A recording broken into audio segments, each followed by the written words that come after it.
Қазақстан Республикасының Конституциясының бірінші бабында біздің мемлекетіміз демократиялық, құқықтық, зайырлы, әлеуметтік мемлекет болып танылады. Зайырлы деген ұғым ол кең ұғым болып табылады.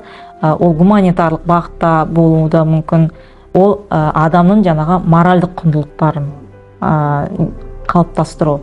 Ол мысалы адам қай дінді ұстанады, сол бағытта жаңа моральдық құндылықтар қалыптасады. Мемлекеттік органдар олар діни бірлестіктердің ішкі қызметіне араласпайды, ал діни бірлестіктер мемлекеттік функцияларды орындамайды. Абай облысында діни ахуал тұрақты.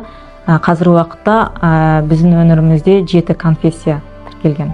Халықтың бірлігін, саяси тұрақтылықтың, жаңағы рухани келісімнің негізгі тетігі болып табылатын біздің ата заңымыз Конституция. Еліміз тыныш, аспанымыз ашық болсын. Әр отбасыға береке бірлік тілеймін.